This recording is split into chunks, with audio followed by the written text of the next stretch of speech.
तो नमस्कार दोस्तों, स्वागत है आप सभी का स्टैटिक जीके की इस क्लास में। देखिए, आज का हमारा बहुत ही शानदार टॉपिक है। टॉपिक का नाम है कृषि यानी एग्रीकल्चर।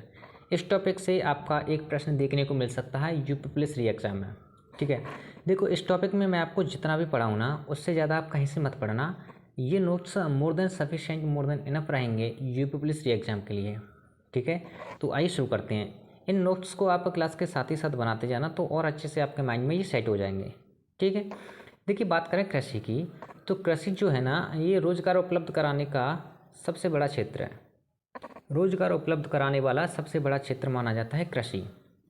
भारत एक कृषि प्रधान देश है, ये आपको पता होगा, नहीं पता है तो अब पता चल गया होगा। भारत एक कृषि प्रधान देश है। इट मीन्स जो भारत की जो 55 से 65% तक जो जनसंख्या है ना, वो किस पर निर्भर करती है, तो आपका आंसर होगा कृषि पर निर्भर करती है।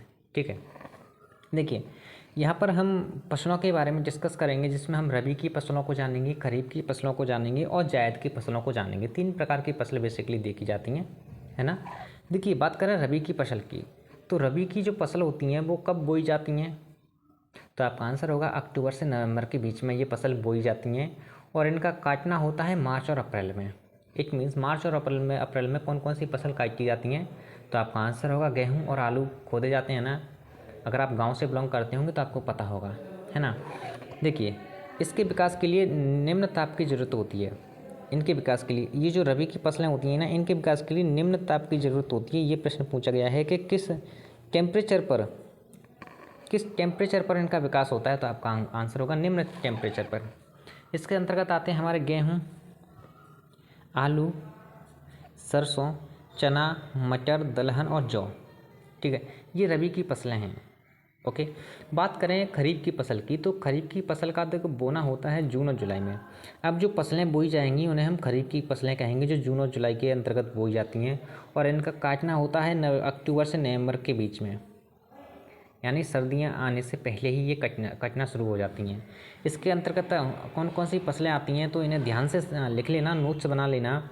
ठीक है, ये नोट्स ऐसा नहीं है कि मैंने एक जगह से बनाए हैं, मैंने गूगल से बनाए हैं, कुछ टीचरों की भी हेल्प ली है, बुक्स की भी हेल्प ली है, तो आपको इतना इधर उधर न भागना पड़े, इसलिए मैं आपको ये क्लासेस दे रहा हूँ। ठीक है, देखिए खरीफ की फसल के अंतर्गत आती है एक तो हमारे धान, ज्वार, बाजरा, मक्का, ठीक है, कपास। ये प्रश्न तो मैंने 2-3 परीक्षाओं में देखने को मिला है मुझे।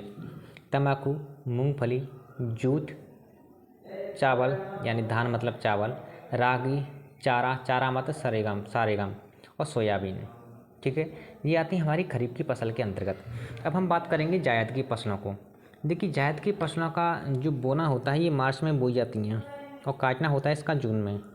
इसके अंतर्गत आती हैं हमारी प्याज, टमाटर, हरी सब्जियां होती हैं जैसे कद्दू, करेला वगैरह, खीरा वगैरह हुए, तरबूज, खरबूज, ककड़ियाँ। ठीक है, ठीक है, ये इस प्रकार की फसलों को कहते हैं जायद की फसलें। ओके, मार्च से जून तक चलती हैं ये। ठीक है, अब आइए एक एक से हम कुछ महत्वपूर्ण फसलों के बारे में जानते हैं, जो हमारे एग्जाम पॉइंट ऑफ व्यू से महत्वपूर्ण रहेंगी। सबसे पहले हम जानेंगे धान और गेहूं के बारे में। किसके बारे में? धान और गेहूं के बारे में। देखिए बात करें धान की, तो धान को बढ़ने के लिए उच्च ताप की ज़रूरत होती है। इट मीन्स आप कह सकते हैं कि जो खरीफ की फसलें होती हैं ना, खरीफ की फसलें, उन्हें उनके विकास के लिए उच्च ताप की ज़रूरत होती है, और जो रबी की फसलें होती हैं उनके विकास के लिए निम्न ताप की ज़रूरत होती है। ओके, तो इस प्रकार जब इन्हें उच्च ताप की ज़रूरत होती है बढ़ने के लिए, तो इस प्रकार ये उष्ण फसलें हुई, है ना, उष्ण फसलें हुई। और इनके उत्पादन की बात करें तो सर्वाधिक उत्पादन होता है पश्चिम बंगाल में, उसके बाद यूपी में, उसके बाद आंध्र प्रदेश में। अपने भारत के रेफरेंस में बात करें, भारत के संदर्भ में बात करें, तो सबसे ज़्यादा पश्चिम बंगाल में उत्पादन होता है, उसके बाद यूपी में, उसके बाद आंध्र प्रदेश में। अगर विश्व के संदर्भ में बात करें तो विश्व में सबसे ज़्यादा उत्पादन होता है चीन में। ठीक है, आपसे प्रश्न पूछा जाए कि भारत की पहली मुख्य खाद्य फसल कौन सी है, तो आपका आंसर होगा धान। धान जो है वो भारत की फर्स्ट यानी प्रथम मुख्य खाद्य फसल है। ठीक है, अब बात करें गेहूं की, तो गेहूं जो है वो भारत की सेकंड मुख्य खाद्य फसल है। गेहूं भारत की दूसरी मुख्य खाद्य फसल है और इसकी वृद्धि के लिए निम्न ताप की ज़रूरत होती है।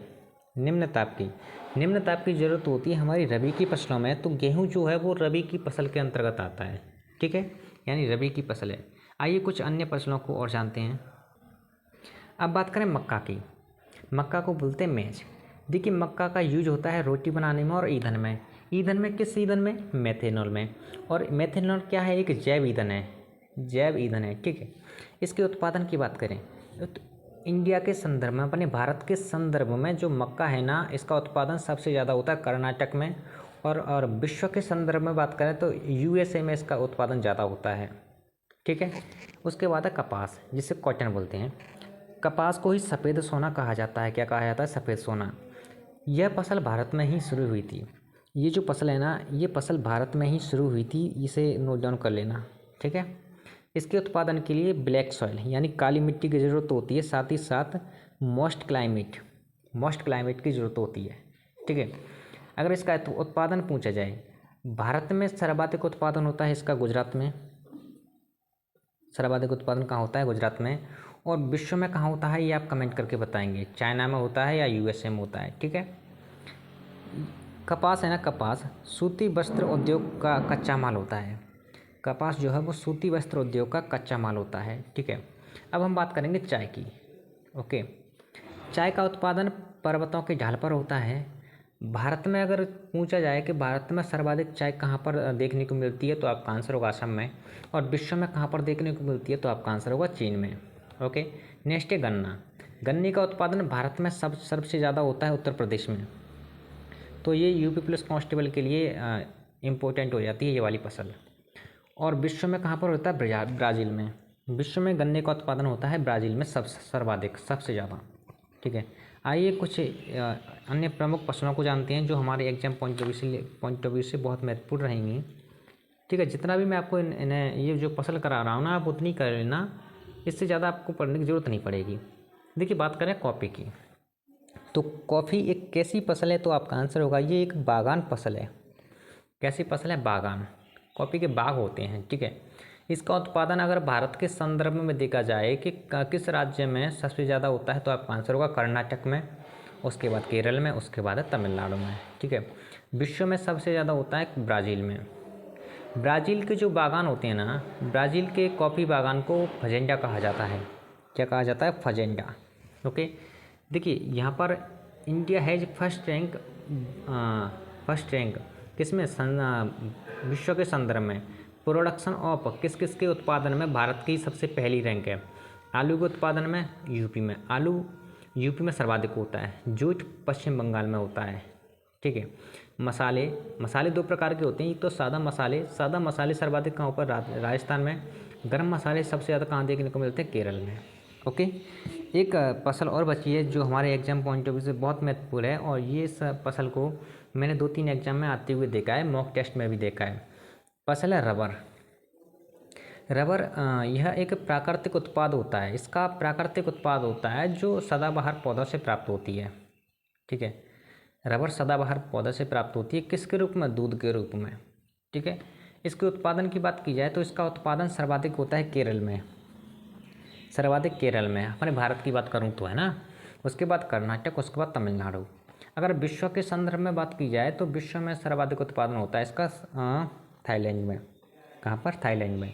तो ये रही अपने भारत की कृषि की जो कुछ प्रमुख फसलें होती हैं जो हमारे एग्जाम पॉइंट ऑफ व्यू से महत्वपूर्ण रहेंगी। ठीक है, इनसे ज़्यादा आपको पढ़ने की ज़रूरत नहीं पड़ेगी, आप इसके नोट्स बना लेना। ओके, तो चलिए फिर मिलते हैं अगली क्लास में।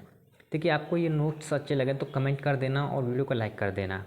अगर आप हमारे चैनल पर पहली बार आ रहे हैं, देखिए इस चैनल पर आपको एग्ज़ाम ओरिएंटेड नोट्स ही मिलेंगे। यूपी जीके मैं कंप्लीट कराने वाला हूँ, 1-2 टॉपिक बचे हैं, और स्टैटिक जीके हमारी चलती रहेगी एग्ज़ाम तक। ठीक है, जितना भी मैं आपको यूपी जीके और स्टैटिक जीके कराऊँ उससे ज़्यादा आप कहीं से मत पढ़ना, एक बार आप भरोसा कर लो।